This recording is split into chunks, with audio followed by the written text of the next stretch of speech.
What's up, YouTube? BK with BK Gaming 9000 here, and today IGN, with another IGN First Look, gave us a better look at the open world exploration and patrols, and I have to say I am excited for this because this is what I'm most looking forward to in Destiny 2.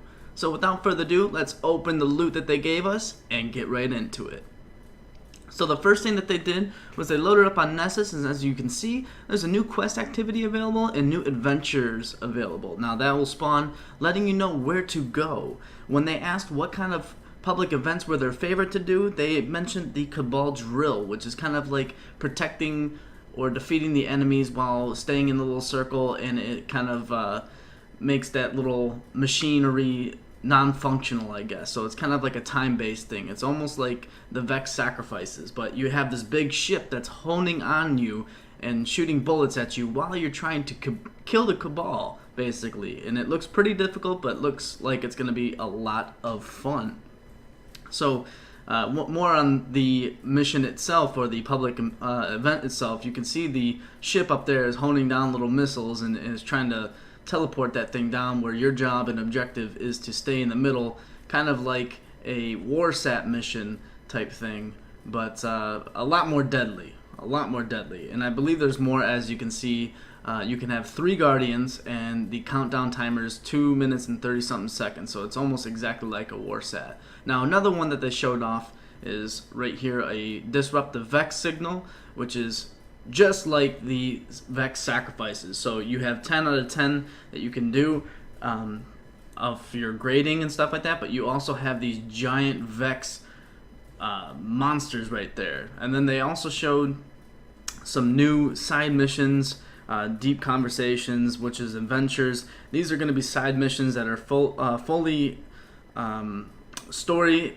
impacted. They have a lot of backstories of like the enemies, how they got there, the characters, what they're doing there, how they survived, and all that good stuff. It's basically very detailed, and they said that they should go quick, but there are a lot of them. And that makes me really excited because I like the stories, and I do like the Grimoire, so I'm hoping that they provide a lot of that as well. More to the meat and potatoes of this thing, which I'm excited for and everyone's excited for, is at the beginning of the video, these lost sectors. Yes, they should be visible from the main road, they said. It's basically, they want you to know that there's one in the area, so you should be able to ride on your Sparrow and be like, hey, there's a lost sector symbol. It's not going to be easily available or easily visible from there. Some of them are going to be easier than others to find, but basically they wanted to explore this new cave system that they have, where you go into this small slit in the wall, and it turns out to be this big, enormous cave inside, where there could be waves of enemies, a big boss, an even bigger boss than that big boss that you just faced. But all in all, they're going to provide a fun experience for you and your fire team to go look for these things and get some great loot at the end of it, which I can't wait for. I'm like super excited about this. This, and to me, I like finding things, as you guys know from my streams. I like to find the hidden ghosts and stuff like that, so stuff like this is definitely going to be fun for me, especially when you're going to be able to get some sweet loot out of it. Now they did state that some of them might be a little higher level for you than others, and here's the chest. Unfortunately, we didn't get to see what he got in the chest, but I guess we're going to just have to wait for that. So moving on from here, we have a mini quest from Failsafe. Now, if you don't know who Failsafe is the AI from the human colony ship that was founded on Nessus right here. And the whole colony ship is completely dead, but Failsafe has remained there alive and ticking. She's not like a real human, obviously. She's an AI, but like ticking as in like she's been online. And so she's seen a lot of things, and she's going to take us through some mini quests that are going to explore the lands. Now, these mini quests are going to not be long, but they're definitely going to take some time. So it's going to be one after another, and I believe there are going to be a couple per planet.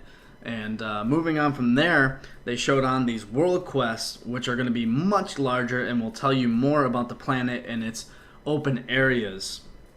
So that, and like how the planet, like, you know, how they inhabited the planet, what they're doing on the planet, why the planet is so special.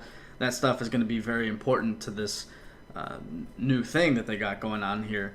These are going to open up after the main campaign. These are not going to be available right off the bat. They're going to be available once you finish the campaign, so it gives you a reason to kind of go back to that planet and revisit some things, as well as find some other things that you may not have known. Now, they also showed these landing zones and stuff like that. Now, these landing zones are also going to be available once you find them in kind of complete areas of the map. They stated that they didn't want you to just go to a planet and have everything available to land in.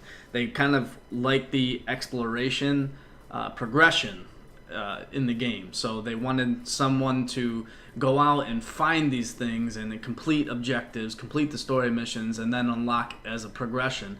And they did mention that some areas, when you go to progress, you might notice, be like, hey, I'm way too low of a light level to fight in here. Maybe I'll go do something else and then come back to this area. That is something that they did mention, and that is exciting, but also a little nerve-wracking at the same time. Hopefully they don't have another quest where it's like complete 10,000 XP without dying, because if you stumble upon an area like that, you're going to die quick. Now, as you guys just saw, we saw a Flashpoint. Now, what is Flashpoints? Flashpoints are their kind of weekly thing for patrols on planets. Each week it's going to be on a different planet with a different enemy and stuff like that. But it's going to reward Nightfall tier rewards, as they kind of explained. They didn't say that there's going to be a Nightfall or anything like that, but it's kind of the loot that you get is generally going to be the same for that reward type. So it's going to give you really good rewards. It's basically all in all what they're trying to say. Now, they did mention that K6 is going to sell treasure maps every single week, and these treasure maps are going to be catered towards the planets that have that flashpoint on it that week. And they also mentioned that some extra bosses might spawn after your flashpoint, meaning that once you beat the boss for the main flashpoint, you might encounter another boss that just shows up, and that extra boss will give you some extra loot as well. So the loot is going to be pretty generous apparently, and I couldn't be any more happy for that, because I want a lot of loot, especially since they're not going to be random rolls on weapons or anything like that. I definitely think that they need to come up with a lot of loot for us to stay active in this game. So that'll pretty much do it with all the information that I have for you guys today. Let me know what you guys think in the comments down below. I really want to know what you guys think about this, about the planets, about the weapons, about the flashpoints, about the lost sectors, anything and everything. I would love to hear you guys' opinions on it, and let's start a conversation about it. So that'll do it for this video today, guys. Thank you for tuning in, and I will see you in the next one. Peace.